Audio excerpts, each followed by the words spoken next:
10장. 르호보암이 세겜으로 갔으니 이는 온 이스라엘이 그를 왕으로 삼고자 하여 세겜에 이르렀음이더라.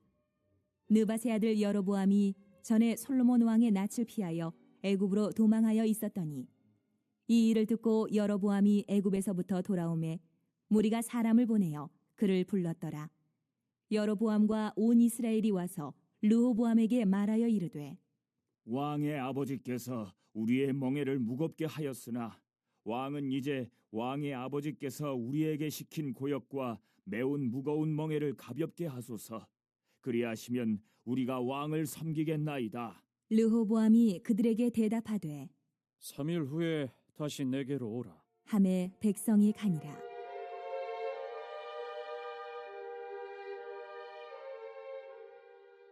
르호보암 왕이 그의 아버지 솔로몬의 생전에 그 앞에 모셨던 원로들과 의논하여 이르되 너희는 이 백성에게 어떻게 대답하도록 권고하겠느냐? 하니 그들이 대답하여 이르되 왕이 만일 이 백성을 후대하여 기쁘게 하고 선한 말을 하시면 그들이 영원히 왕의 종이 되리이다. 하나 왕은 원로들이 가르치는 것을 버리고 그 앞에 모시고 있는 자기와 함께 자라난 젊은 신하들과 의논하여 이르되 너희는 이 백성에게 어떻게 대답하도록 권고하겠느냐? 백성이 내게 말하기를 왕의 아버지께서 우리에게 매운 멍에를 가볍게 하라 하였느니라. 하니 함께 자라난 젊은 신하들이 왕께 말하여 이르되 이 백성들이 왕께 아뢰기를 왕의 아버지께서 우리의 멍에를 무겁게 하였으나 왕은 우리를 위하여 가볍게 하라 하였은즉 왕은 대답하시기를 내 새끼손가락이 내 아버지의 허리보다 굵으니 내 아버지가 너희에게 무거운 멍에를 매게 하였으나 이제 나는 너희의 멍에를 더욱 무겁게 할지라. 내 아버지는 가죽 채찍으로 너희를 치셨으나 나는 전갈 채찍으로 하리라 하소서 하더라.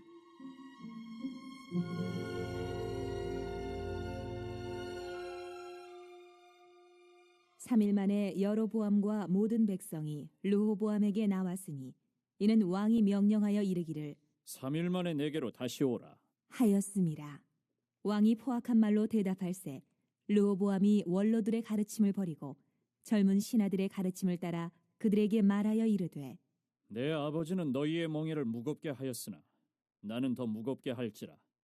내 아버지는 가죽 채찍으로 너희를 치셨으나 나는 전갈 채찍으로 치리라. 하니라. 왕이 이같이 백성의 말을 듣지 아니하였으니 이 일은 하나님께로 말미암아 난 것이라. 여호와께서 전에 실로 사람 아히야로 하여금 느밧의 아들 여로보암에게 이르신 말씀을 응하게 하심이더라. 온 이스라엘은 왕이 자기들의 말을 듣지 아니함을 보고 왕에게 대답하여 이르되 우리가 다윗과 무슨 관계가 있느냐? 이새의 아들에게서 받을 유산이 없도다. 이스라엘아, 각각 너희의 장막으로 돌아가라.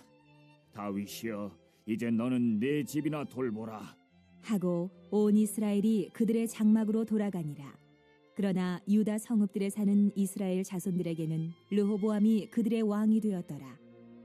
르호보암 왕이 역군의 감독 하도람을 보냈더니 이스라엘 자손이 저를 돌로 쳐 죽인지라. 르호보암 왕이 급히 수레에 올라 예루살렘으로 도망하였더라. 이에 이스라엘이 다윗의 집을 배반하여 오늘날까지 이르니라. 네, 오늘 이제 역대하 10장 말씀입니다. 역대하 10장 말씀은 이제 솔로몬이 어제 말씀해 보니까 이제 죽고 나서 이제 그 아들 이제 르호보암이 왕이 되고 그 후에 이제 일어난 그런 일들을 이야기를 하는데요. 이스라엘 나라가 이제 둘로 이제 쪼개지는 결정적인 계기를 역대하 10장에 간단하게 이렇게 기록을 하고 있습니다. 1절 말씀 한번 읽어볼까요? 1절 말씀 시작.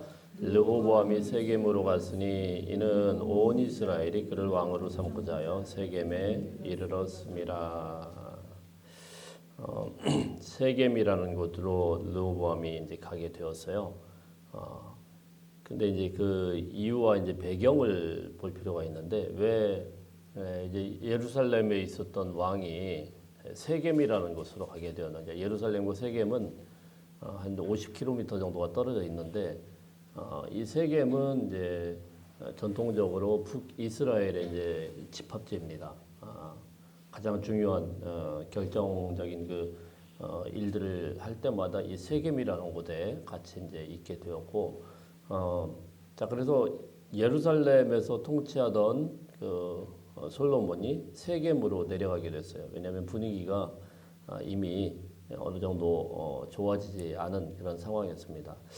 좀 이제 설명이 필요한데, 솔로몬 통치 시대 때 굉장히 많은 그런 건축을 하지 않습니까? 왕궁과 또 성전을 짓는데 20년이 걸렸는데, 자기 왕궁 짓는데 13년이 걸렸고, 그리고 성전을 짓는데 7년이 걸렸습니다. 굉장히 의리의리한 건물을 했죠. 그래서 어제 말씀을 보니까 그게 얼마나 의리의리했는지, 레바논 나무궁이다 이렇게 할 정도로 다 수입산 나무로 해가지고 정말 화려하게 왕궁을 짓고, 또 성전에다 막 금을 쏟아 부었는데 얼마나 많은 그런 그 건축을 했는지 몰라요. 자 그러고 나서도 그걸로 끝난 게 아니고, 그 후에도 계속 제가 설명을 드렸듯이 예루살렘 주변의 후궁들을 위하여서 계속 건물을 짓죠. 자기 아내 바로의 아내뿐만이 아니고 바로의 공주뿐만이 아니고, 그 후에도 뭐 모압, 암몬 이런 데서부터 수많은 후궁들을 데리고 왔기 때문에 그 사람들을 위하여서, 그다음 성전에서 예배 못 드린다고 이렇게 이야기해가지고 주변에다가 다 이제 그 사람들을 위한 거처를 마련을 하고, 그리고 또 거기에 따른 또 수많은 산당들을 또 막 짓게 되죠. 그러니까 솔로몬의 통치 기간 내내는요 계속 건물만 짓다 끝난 거예요.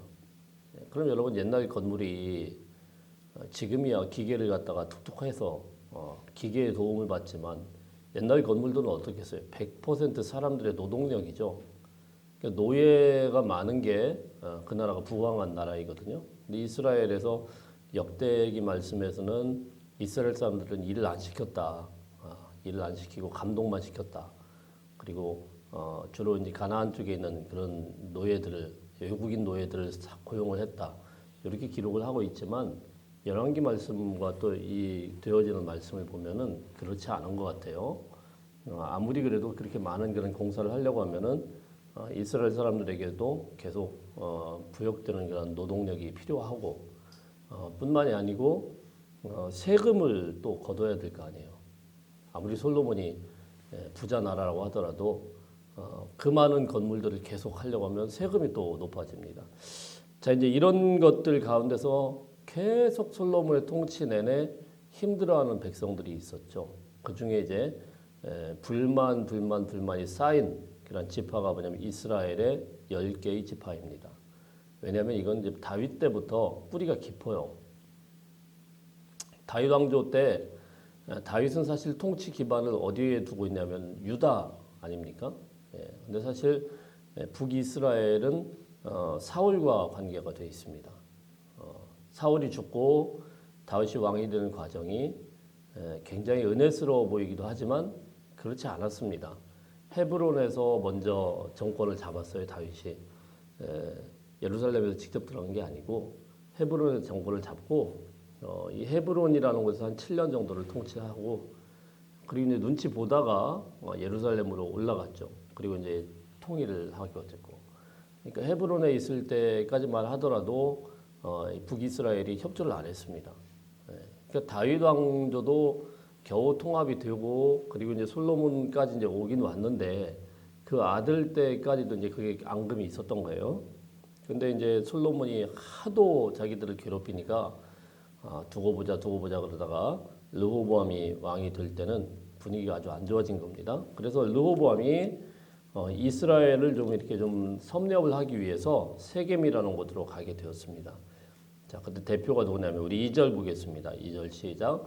느바드의 아들 여로보암이 전에 솔로몬 왕의 낯을 피하여 애굽으로 도망하여 있었더니 이 일을 듣고 여로보암이 애굽에서부터 돌아오매. 자, 북이스라엘의 대표는 여로보암이죠. 여로보암이 그 전에 솔로몬 왕이 통치할 때 그걸 피해 가지고 애굽으로 도망가 있었습니다. 그때도 이제 분위기가 안 좋았던 거죠. 자, 그러다가 이제 그 아들이 통치한다 그러니까는 얘기를 듣고 애굽에서부터 급히 와가지고 사람들 딱 모았습니다. 그리고 이제 르호보암에게 이제 거래 아닌 거래를 이렇게 하게 되는 겁니다. 3절, 4절 읽어보겠습니다. 시작. 우리가 사람을 보내어 그를 불렀더라. 여로보암과 온 이스라엘이 와서 르호보암에게 말하기르되 왕의 아버지께서 우리의 멍에를 무겁게 하였으나 왕은 이제 왕의 아버지께서 우리에게 시킨 고역과 매운 무거운 멍에를 가볍게 하소서. 그리하면 우리가 왕을 섬기겠나이다. 자, 이제 여로보암이 무슨 제안을 하냐면 우리가 참 왕의 아버지 때문에 굉장히 고역이 있었고 힘들었다. 그러니까 좀 그것 좀 그 멍에를 좀 풀어주면 좋겠다. 너무 우리를 강하게 다루지 말고 좀 인격적으로 좀 대해달라. 자, 이렇게 주장을 합니다. 그렇게 되면 당신을 똑같이 아버지처럼 왕으로 섬길 것이다. 이런 이야기를 합니다. 자, 그럴 때 르호보암이 한 3일만 우리에게 시간을 달라. 이렇게 이야기를 하죠. 자, 그리고 이제 6절부터 좀 보면 두 가지 견해를 르호보암이 듣습니다. 첫 번째는 원로들의 이제 이야기를 들어요. 원로들의 이야기는 자, 이렇게 이야기를 합니다. 6절, 7절 한번 읽어봅니다. 7절 시작. 그들이 대답하여 이르되 왕이 만일 이 백성을 후대하여 기쁘게 하고 선한 말을 하시면 그들이 영원히 왕의 종이 되리이다. 예. 원로들은 이제 솔로몬 때부터 있었던 이 원로들은 분위기를 다 알아요. 그래서 그들의 말을 좀 들어줘라. 뭐 어려운 것도 아니고 아버지가 당신의 아버지 솔로몬이 좀 너무 심한 게 있었으니까 좀 들어줘라. 그러면은 별 문제 없이 북이스라엘도 당연히 당신을 따를 것이다. 이런 이야기를 합니다.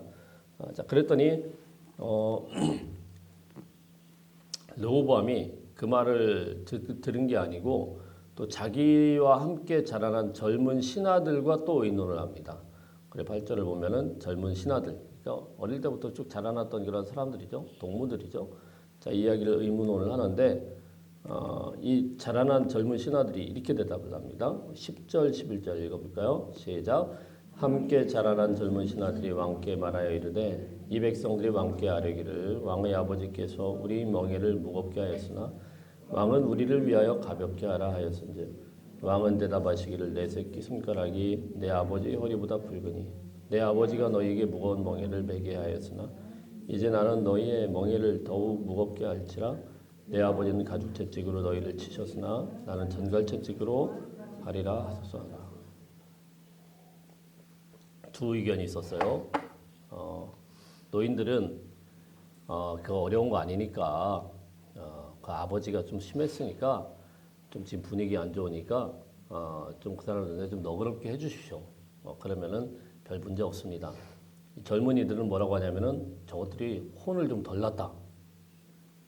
그래가지고 내 손가락 새끼 손가락이 우리 아버지 허리보다 더 굵다. 이건 뭐예요? 너희들 좀 더 강하고 혹독하게 다루겠다. 예, 그리고는 심지어는 전갈 채찍으로 너희를 다루겠다. 이 말은 뭐예요? 말 안 들면 다 죽여버리겠다. 자, 이런 식으로 이제 폭력적으로 나온 거죠. 자, 그래서 르호보암이 두 가지 의견 중에 택한 게 뭡니까? 이 잘못된 걸 택한 거죠. 이 젊은 사람들의 이야기를 택했어요. 저는 이 말씀을 가만히 묵상하면서 보면서 이게 사람들이 그래요. 묻기는 묻는데 자기 의중에 있는 대로 판단을 합니다. 예. 르호보암은요 이미 이 왕의 신하들에게 묻기는 물었지만 물었으면은 그런가 생각을 하는 게 아니고 또 다른 물음을 왜 먼저는 사실 원로들한테 물었지 않습니까? 원로들한테 물으면은 그게 원로들이 이야기를 할 때 그 이야기를 그냥 들으면 되는 거예요. 그게 맞는 거예요. 젊은 신하들한테는 물을 필요가 없습니다.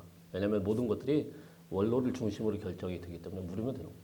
교회에서 당회에서 결정을 하면 당회원들한테 물으면 끝난 겁니다. 근데 당회원들한테 물었더니 영 나하고 생각이 달라. 그래 이 사람 묻고 저 사람 묻고 저 사람 묻고 저 사람 묻고 이렇게 해가지고 당회원들 싹 무시해버리고 그냥 이쪽을 따라서 했다. 그럼 교회가 엉망진창이 되죠. 그러지 않겠습니까? 당회라는 게 있는데 당회에서 결정하면 끝난 거죠. 원로회에서 결정하면 끝난 거죠. 그러면 본인이 마음에 안 든다고 하더라도 그걸 따라야 되는 게 정상 아니겠습니까? 근데 마음속에는 이미 르호보암은 이 괘씸한 녀석들 이런 게 있는 거죠. 우리가 보면은요 항상 문제는 그래요. 묻기는 묻는데 항상 자기 마음대로 살아요. 이게 하나님이 없는 사람들의 하나님을 제대로 믿지 않는 사람들의 그런 아주 못된 습성이에요. 못된 습성. 왕이 없어요. 왕이. 왕이라는 게 뭐냐면은 왕이라는 거는 나보다 더 위에가 없는 거예요. 다 자기 마음대로예요. 그게 사사기의 문제 아닙니까? 그 땅에 왕이 없어가지고 사람들마다 자기 생각대로 판단을 하는 겁니다. 이 왕이라는 게 뭐냐면은 그 땅에 진짜 왕과 통치하는 사람이 있었습니다. 있었는데 그 위에 하나님을 무서워하지 않는 거예요. 하나님이 정말 원하시는 바가 무엇인지를 알아야 되고 하나님이 정말 이 땅에 우리를 위하여서 하시는 이 이스라엘 나라를 향한 그 마음이 무엇인지를 알아야 되는데 그런 거는 안중에도 없고요. 사람들은 의견은 그냥 형식적이에요. 자기 멋대로 자기 마음에 맞고 자기 마음에게 그냥 흡족하게 하는 사람들 말을 그냥 따르는 거죠. 그래서 이 젊은이들이 이야기를 하니까 맞다. 이 노인들이 노망이 났나 뭐 이러면서 무시해버리고는 그걸 따라버린 거예요. 이게 결정적으로 문제가 어떻게 됩니까? 결국 두 나라로 완전히 갈라지게 된 것이죠. 그러니까 오늘 이 말씀을 곰곰이 우리가 묵상을 해가면서 뭐 뒤에는 똑같은 내용인데요. 우리가 인간관계에 있어서도요. 참 중요한 게 뭐냐면은 나하고 반대되는 의견을 잘 들을 줄 알아야 됩니다. 참 지혜로운 사람은요. 다 똑같이 예예 그럴 때 혹시 반대되는 사람 없습니까? 자, 그리고 그 의견을 굉장히 주의 깊게 듣는 사람이 지혜로운 사람이에요. 그런 사람들이 보면은 진짜 그 조직이나 이런 것들을 훌륭하게 이끌고 가더라고요. 물론 뭐 저도 그렇다라는 이야기는 아닙니다. 100%. 그러니까 항상 겸손해야 되죠. 나를 반대하는 사람이 뭔가 이유가 있지 않을까. 저 사람이 혹시라도 뭔가 다른 생각을 가졌을 때는 뭔가 틀림없이 이유가 있을 것이다. 이러면서 좀 주의 깊게 봐야 되는데 그런 것들과 싹 다 무시해버리고 밀어붙일 때 항상 문제가 생겨요. 좀 시간이 걸리더라도 좀 3일간의 시간을 주었다고 하면은 좀 시간이 걸리다고 하더라도 이게 분위기가 어떤지 잘 보고 그리고 판단을 했으면 참 좋지 않았을까라는 그런 생각이 듭니다. 근데 이제 오늘 역대기 기자는 자 이렇게 해서 나라가 나뉘게 되었을 때 뭐라고 말씀을 하냐면 15절 말씀을 읽어봅니다. 15절 시작. 이같이 백성의 말을 듣지 아니하였으니 이 일은 하나님께로 말미암아 난 것이라. 여호와께서 전에 실로 사람 아히야로 하여금 느바드의 아들 여로보암에게 이르신 말씀을 응하게 하십니다. 하나님께로부터 나왔다 이렇게 말씀을 해요. 사실은 이게 사람들이 결정한 것 같지만 하나님께서 이미 이 나라를 벌하려고 이미 이렇게 결정을 하신 것처럼 말씀을 합니다. 하나님께로부터 난 일이다. 여호와께서 전에 실로 사람 아히야로 하여금 열왕기상 말씀에 보면은 이 아히야가 예언을 하죠. 열왕기상 11장에 솔로몬의 이제 우상 숭배 때문에 나라가 두 나라로 나뉠 것이다. 자 이런 예언을 하는데 그대로 된 것이다. 하나님이 그 말씀대로 이 나라가 이 우상 숭배 때문에 다 나뉘게 되었다. 이게 응하게 되었다. 이렇게 결론을 내리고 있습니다. 자 그리고 이제 16절 말씀부터 보면 이렇게 두 나라를 좀 갈라지게 된 그 내용을 이제 결정적으로 쭉 이야기를 하고 있습니다. 우리 16절 한번 읽어봅니다. 16절 시작. 온 이스라엘은 왕이 자기들의 말을 듣지 아니함을 보고 왕에게 대답하여 이르되 우리가 다윗과 무슨 관계가 있느냐? 이새의 아들에게서 받을 유산이 없도다. 이스라엘아 각각 너희의 장막으로 돌아가라. 다윗이여 이제 너는 내 집이나 돌보라 하고 온 이스라엘이 그들의 장막으로 돌아가니라. 오늘 이제 10장 말씀을 가만히 기억하면서 한 몇 가지 정도만 우리가 생각을 해봤으면 좋겠습니다. 진정한 우리가 지혜로운 사람은 어떤 사람이냐면은 자기 생각과 자기 고집들을 좀 내려놓을 줄 알아야 돼요. 내 생각은 이렇다고 하더라도 그걸 좀 내려놓을 줄 알아야지. 그래야 다른 말이 들리는 겁니다. 교회에서도 항상 문제는 뭐냐면은 자기 고집을 내려놓지 않는 분들이 있어요.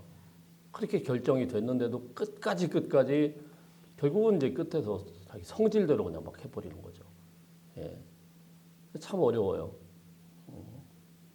근데 이제 그런 분들은 결국은 나중에 그것 때문에 문제가 반드시 발생합니다. 일단 결정을 하고 회의라는 걸 통해서 결정을 하고 그리고 담임 목사가 이야기를 할 때까지는 수많은 회의가 있고 그리고 결정하는 그런 과정이 있었지 않겠습니까? 여기서 뭐 제 생각대로 함부로 발표하지 않지 않습니까? 자, 그렇게 해서 결정이 됐으면은 자기 생각과 좀 다르더라도 그냥 내 생각하고는 다르긴 하지만 이게 하나님의 뜻이구나 이렇게 하고 그냥 따라야 그게 은혜로운 그런 교회예요. 그렇죠? 예. 충분히 과정이 있었고 시간이 있었는데도 불구하고 자기 감정대로 막 꼭 듣고 싶은 말만 듣고 자 이렇게 되면은요 없던 문제가 자꾸 발생해요. 그러니까 제일 은혜롭지 못한 게 뭐냐면은 이미 결정하고 다 끝났는데 그 중에 또 자꾸 생각들이 자꾸 나타나는 거죠. 결정하고 밀어붙이고 있는데 자꾸 다른 의견들이 많아요. 그건 뭡니까? 그거는 이제 이 공동체를 와해시키는 겁니다. 자 그래서 정말 하나님의 지혜를 원한다고 하면은 아무리 자기 생각이 있다고 하더라도 원로원들이 같이 이야기를 하고 충분히 지혜를 이야기를 했으면 그 이야기를 듣고 따를 수 있는 그런 마음이 있어야 됐더라는 것이죠. 그래서 이 하나님의 뜻이 무엇인지를 먼저 분별을 하고 자기의 생각이 아무리 맞는 것 같다고 하더라도 권위 앞에 순종할 줄 아는 그런 지혜가 있어야 되겠다. 자, 그다음에 두 번째는 무엇입니까? 하나님의 교회는 또 하나님의 그 나라는 섬김의 리더십이라는 겁니다. 섬김의 리더십. 지배하려고 하고 폭력적으로 사람들을 다루고 자 이런 게 아니고 진정한 리더는 섬김의 리더십입니다. 그래서 예수님이 뭐라고 말씀합니까? 인자가 온 것은 섬김을 받으려 함이 아니라 도리어 섬기려 하고 자기 목숨을 많은 사람의 대속물로 주민이라. 사랑하는 성도 여러분, 여러분이 있는 그런 자리에서 섬길 수 있는 은혜가 있기를 바랍니다. 여러분이 가정에서도 마찬가지고 교회에서도 마찬가지고 구역에서도 마찬가지고 내 목소리를 막 내고 내 목소리를 막 주장하는 게 아니고 좀 섬길 수 있는 은혜가 있기를 바랍니다. 그게 있어야 정말 은혜로운 가정, 은혜로운 구역, 은혜로운 교회가 되는 것입니다. 자, 그 다음에 세 번째는 무엇입니까? 그럼에도 불구하고 이 모든 것들은 하나님으로부터 왔다. 우리 인간들이요, 싸우든 말든 갈라지든 말든 그것이 사실 우리끼리 싸우고 다 갈라진 것 같지만은 사실은 아닙니다. 하나님이 이끄시는 은혜가 있어요. 항상 있어요. 내 인생에 이런 게 왜 왔을까 싶은데 나중에 이해되는 게 있어요. 그래서 하나님께서 그때 그렇게 어려움을 겪게 하셨구나. 그래서 그때 하나님께서 그걸 틀어버렸구나. 나중에 보면 이해가 돼요. 나중에 보면. 그때 하나님이 이런 경고를 주셨는데 그거 무시해가지고 이렇게 된 거구나. 이미 열왕기상에서 아이야를 통해서 경고를 주셨는데 그거 무시하고 계속 오니까 이 사달이 나는 거 아닙니까? 하나님은요. 단번에 단칼에 잘라질 않아요. 항상 보면. 말씀을 주시고 경고를 주시고 가만 안 둔다고 협박도 하시고 자, 그때 조심해야 되는 겁니다. 근데 그거 다 무시하고 자기 멋대로 해놓고 딱 갈라지고 나니까 나중에 가가지고 왜 하나님이 그랬느냐? 하나님은요 진작부터 말씀을 하신 거예요. 진작부터. 자, 그래서 모든 일에는 이 분열의 비극에는 보면은 사람들이 한 것 같지만은 그렇지 않아요. 하나님이 진작부터 신호를 주시고 말씀을 주십니다. 우리 몸도 마찬가지 아닙니까? 몸의 신호를 무시하기 시작하면 그때 이제 큰 병이 오는 거예요. 별거 아닌 것 같은데 이러면서 무시하다가 나중에 큰 병으로 오는 거 아닙니까? 그죠? 그리고 조금만 이상이 있어도 얼른 가가지고 체크하는 사람이 지혜로운 사람이죠. 저희 사모가 저한테 맨날 뭐라고 그래요? 뭐라고 하냐면 왜 이렇게 감기약을 먹냐고. 저는 얘기를 합니다. 야, 내가 조금 아플 때 그때 감기약을 먹어야 떨어지지. 좀 지나가지고 신나게 아프고 그러다가 병원 가 주사 맞고 막 별짓 하고 안 떨어지고 이런다. 제가 이번에 그렇게 된통 당했지 않습니까? 그렇잖아요. 물론 제 생각이 물론 다 옳은지는 모르겠지만 저는 그렇게 생각합니다. 아니 조금 아플 때 얼른 가가지고 감기약 한 두 알만 먹으면 끝나는 걸 굳이 그걸 키워가지고 그 신호를 무시하고 이러다가 이제 된통 당하죠. 제가 한 두 달 동안 고생한 이 독감처럼 그냥 무시하고 그냥 괜찮다고 이러다가 독감 한번 제대로 걸리면 이제 뭐 몇 달을 고생해도 낫지도 않고 이렇지 않습니까? 마찬가지입니다. 하나님께서 우리에게 신호를 주실 때 미리 이야기할 때 그때 그거를 아멘하고 순종하고 받아들이는 그런 사람이 지혜로운 사람입니다. 내 생각이 있어도 좀 꺾고 내 의견이 있어도 조금 같이 협력할 줄 알고 자 그렇게 은혜로운 그런 교회 은혜로운 가정들 다 되시기를 주의 이름으로 축복합니다.